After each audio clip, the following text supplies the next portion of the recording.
brings us into our next topic. Still talking about, I guess, finance and money and stuff. Yes. We're gonna talk about financial literacy, my brother. Let's do it. Financial literacy. Now, I have to ask, when we talk about financial literacy, I have a couple thoughts on it. I've listened to people who, how to say this. One idea that has stuck out to me about financial literacy is this idea of financial literacy without finances. But I want to, I guess, just ask you first and foremost, what is financial literacy in your own terms? Yeah, financial literacy is, to me, it is the process and the knowledge of how to manage one's assets, how to know how to create a roadmap or plan that gets you to where you want to be financially. It's literally that, like financial literacy. Like, do I understand my finances? I mean, how do you would you say we live in a financially literate world these days? Like, how financially literate would you say people are? I would say it's a hit or miss, honestly. I come across a lot of people that claim to know what financial literacy is. I think a lot of people want to be experts in this, and I'm not. Let me just say I'm not a financial You're not expert. a financial literacy expert. Okay. But I understand it to the basics of it, and I've been exposed to good financial literacy through my mom and through my grandparents. So I kind of have an advantage in that arena. Okay. And I'm just good at saving money. During certain seasons. During certain seasons. Yeah, to be honest. So yeah, I think I have a little bit of advantage in that way. But for the most part, I don't think we're living in a world that I think there's more that don't understand finances than there are that do. That don't understand finances? Like the financial literacy conversation, yeah.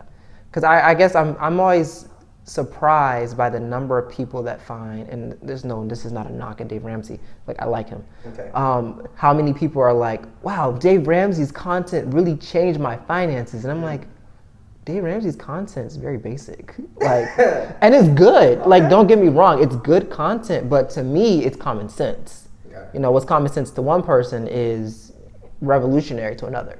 So I had to be gracious to other people who maybe not have the same background as me, like, this is common sense. Like, let's talk about, we've been talking generally about financial literacy. Like, what are the markers? Like, how do you know somebody is financially literate? Like, how can you look at somebody and be like, okay, this is not, or maybe how do you know somebody is financially literate? That is an interesting question. I know that someone's financially literate if they understand like where their money's going, if they have a plan for their money, and if they understand how to leverage their money. So, a plan for their money. Yeah, and then how to leverage their money. Okay. So, and that is a different conversation, the leverage piece. But the basics of it is like, you know where your money's going and you know how to manage it. Like, there's no question. Like, I know where my money's going and I have a plan for it. Yeah. Okay. Well, let's talk about then, like, what you should be doing with your money and what you shouldn't be doing with your money. So for the average Joe Smo, like, what are some best practices when it comes to financial money management? Yeah, so you should, and this is coming from a Christian worldview, so I believe you should be giving to, your church. I'm a strong believer in the tithe. I know that some people don't believe in the biblical tithe. I do. Okay. I believe in giving a tenth, and I think the reason for that is it helps you to realize that the money is not yours in the first place. Okay. Like, none of it's mine. It all belongs to God. God is the one who has trusted me with this resource. So therefore, who am I to not give him a 10% portion of what he's entrusted me with? Okay. So that is first and foremost as a Christian. Okay. The biggest thing with money is pay yourself first. So we all have bills, but put money away. Like, we should all have 6 months worth of an emergency fund saved up So that's 6 months worth of your living expenses. Okay. At least 6 months, and that's the basics. If I don't know my living expenses, is that a bad sign? That's a bad sign. You should know how much you're spending a month on your living expenses. Is not knowing my living expenses a sign of a bad financial That is literacy? a sign of poor financial literacy. Okay, I will put meat on the bones. So not knowing your living expenses Yes. that's a red flag. is a red flag when it comes to financial literacy. Financial literacy. Yes, you need to know where your dollars are going. Absolutely. Okay. Yeah. So rent, food, gas, bills.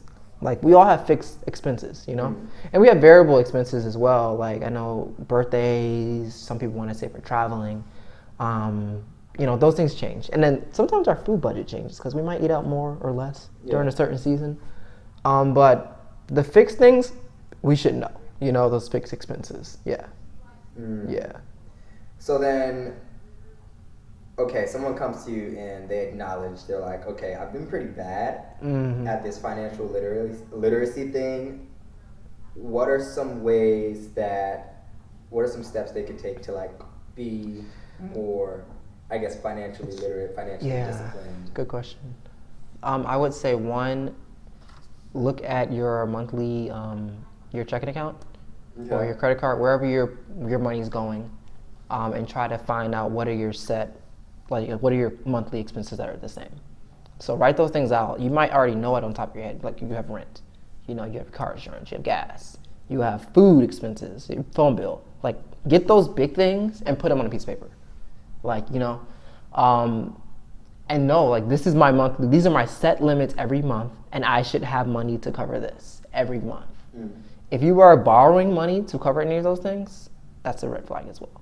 Like your income, you need to make sure that your income is you're not overdoing it. Like don't try to impress people with your lifestyle if your income's not there, you know?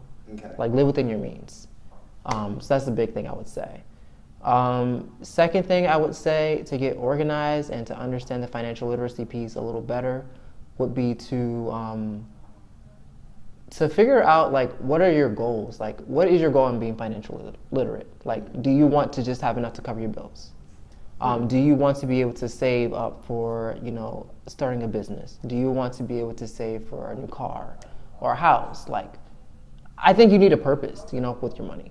Mm-hmm. So for me, like I save to invest. I save to invest in myself. I save to invest in my business. I save to invest in my future. I save to be able to give to others. Mm. Like I think when you have a goal in your saving, it helps you to be more intentional in saving. Mm. So I would say get a goal and a why you're saving. A goal and a why. Yeah. Well, earlier when I asked you the question, or like when we broached the topic of like financial literacy, I'm interested in this idea of having financial literacy without any finances. Okay, what do you mean by that? Well, for instance, I guess the best analogy is, what does it matter if you have a car if you ain't got no gas to go nowhere? You know what I'm saying? That's true. You got a car, uh-huh. Ain't got no wheels on it. Ain't got no wheels. Ain't got no wheels. Sell that car. You ain't going nowhere. Sell that car and get a bus pass. Yeah. See, that's the money guy talking. That's the money guy talking to you. But I mean, yeah. Well, like, what's your take on like the necessity of like having financial literacy without any money? Without any money. So like, someone will say, oh, you know, you need financial literacy just to have it, but if you don't have finances, then... So you're saying basically for the person that has no money, like, why do I need to know this? Basically. I think you need to know this because it's your lot in life to have no money your whole life. You know what I mean? Like, is it my lot in life to not have any money? So because I don't have money, I don't want to know how to manage my money. I think learn how to manage money before you get it, and when you get it, you'll be a good steward of it. You know? Learn how to manage money before you have it, and you'll be a good steward. Like, you'll learn how to be a good steward. So if you know, okay, once my wallet or my pay increases, I know what to do with it. Like, you're going to be more confident with it, you know? So I'm not going to say that I'm like the financial literacy guru and I have a ton of money. I've had more money than I'd have right now. But right now, where I am in my life, I'm in a building season. So I recognize that my finances may not be where they were a year ago, but because I know what to do with money, once my money increases, it's going to go where it needs to go. I'm not going to blow it. I'm not going to waste it. It's not going to be hard. Like, it's not going to be gone in 2 seconds because I don't know what to do with my money, you know? So I think that knowing, like, how to manage money is way more important than actually having it. Because once you do have it, you'll know what to do with it. You know, you just got to know what to do with it. So you might not have the wheels to that car. You may not have the wheels, but you know how to put the wheels on. You know how to put the wheels on. You know how to, and once you get them, you're going to know. Once you get them, yeah, you'll know. How to get the point in. Exactly. So it's not always about having it yet. It's about knowing what to do with it when you do have it, once it comes. Yeah. All right. Close it. Last question before we close the financially literate segment. What's the best decision you've ever made with money? I guess it's a 2-part question. Oh, this is fun. What's the best decision you've made with money, and what's the worst decision you've made with money? Like, ever? Oh, I hate that question. I hate the second one. We tend to remember the bad before we remember the good. No, I remember the good, and I try to throw out the bad. I have reverse. People remember the good. They never remember the bad. Yeah, I gotta think about the bad one. Let me dig for that one. The good one was purchasing an investment property out of college. Like, that is an investment that it's paying me monthly. My net worth has grown because of it. I don't regret buying a house out of college. I think it was the best decision I've ever made financially. The worst financial decision,